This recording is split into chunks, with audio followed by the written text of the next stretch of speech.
Como nós já esclarecemos em ocasiões anteriores, aqui até pelos microfones dessa emissora, nós do PMDB, eu como presidente do partido, achei que essa taxa estava sendo cobrada de maneira incorreta. Fui consultar a nossa assessoria jurídica. A assessoria jurídica também achou que, por bem, nós entrar com uma ação de inconstitucionalidade desse decreto-lei de número 509, que era o que autorizava uma majoração na taxa de coleta de lixo e de limpeza pública. Uma vez que nós entramos com um processo, essa ação de inconstitucionalidade, junto ao Tribunal de Justiça do Estado, entramos com essa ação dia 9 de março, ou seja, 20 dias antes do prazo para o pagamento da primeira parcela, e só agora, no dia 28 de abril, como a gente sabe, esses processos são demorados, tem muitos processos que estão na pauta, só agora, no dia 28 de abril, é que foi deliberado a respeito desse processo, né? E essa discussão, os 20 desembargadores presentes no dia entenderam de forma unânime que o pedido para a suspensão das taxas do decreto 509, editado pelo prefeito, e de alguns artigos do Código Tributário Municipal era coerente,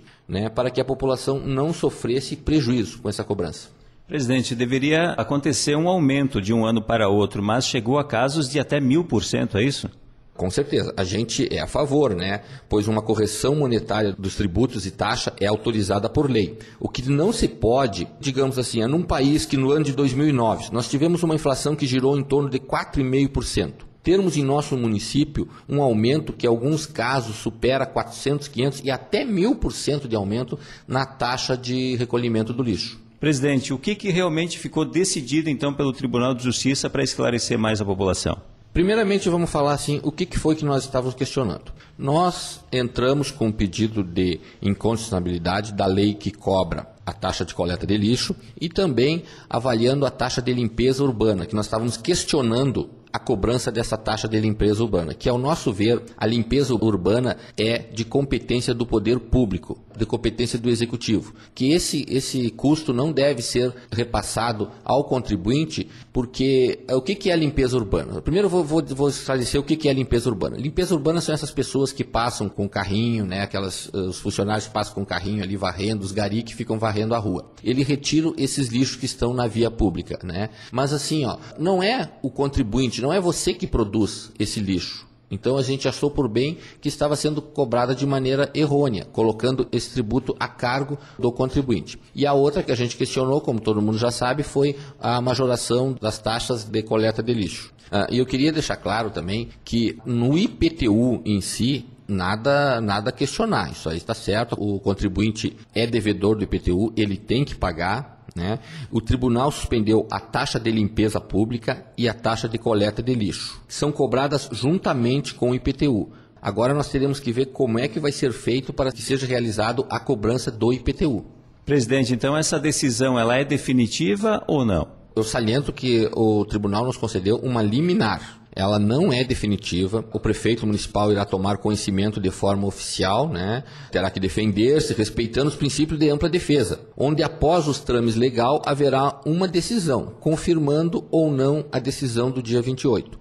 Presidente, no ano que vem, 2011, o contribuinte pode ser surpreendido com esses valores desproporcionais mais uma vez? Olha, com relação à taxa de limpeza pública e de coleta de lixo, não. Pois, como já dito anteriormente, os juízes de segundo grau entenderam por bem, para que não houvesse abusos contra o contribuinte, suspender a aplicação dos artigos de lei que autorizam a cobrança desta taxa. Então, provavelmente, em 2011 nós não vamos ter essa taxa. Mas isso aí nós vamos ter, vai ter que ser negociado, como é que vai ser feito os reajustes, porque é justo que tenha um reajuste na cobrança de taxa, mas não um reajuste nesses montes que foi, né, chegando a superar, em alguns casos, até 1000%. Presidente, então a população que se sentiu lesada nesse sentido, como é que ela deve proceder agora em diante? Olha, existem 3 situações distintas. Aquele que ainda não pagou o IPTU, que não retirou seu carnê na prefeitura, não pagou, ele deve dirigir-se à prefeitura municipal e requerer uma guia para pagar somente o IPTU, porque o IPTU ele é devedor. Se ele não pagar, poderá incluir em juros e correção e etc., né? Então ele terá que comparecer na prefeitura,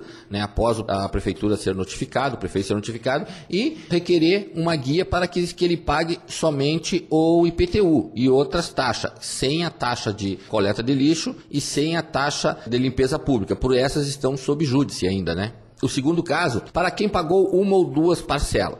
ele poderá fazer a mesma coisa em relação à terceira parcela, as parcelas que ainda não venceram. Solicitar que seja emitida uma guia para que ele pague somente o IPTU. Mas para aquele contribuinte que já pagou em cota única, esse aí ele deve aguardar uma decisão final. Como eu falei antes, essa decisão ela não é definitiva, né? Nós temos que aguardar uma decisão final, né, para ver como é que vai ser julgado o mérito dessa ação. Se por um acaso o Tribunal de Justiça do Estado manter essa decisão e achar por bem que a cobrança é ilegal, aí vamos ver como é que vai ser feita, né, para ser devolvido esse valor que for cobrado. Tanto é que nessa ação a gente já solicita que seja devolvido os valores cobrados. Mas isso aí, vamos ver como é que vai no desenrolar das coisas, como é que vai ser essa cobrança. Como é que estão as expectativas com relação a essa ação para essa decisão final? Olha, eu acredito que uma vez que já foi julgado, já passou pelo primeiro crivo do Tribunal de Justiça do Estado, né? Ele alegou que essa cobrança era indevida. Eu acredito que o contribuinte não vai ter que arcar com esse aumento abusivo que teve na taxa de cobrança de coleta de lixo.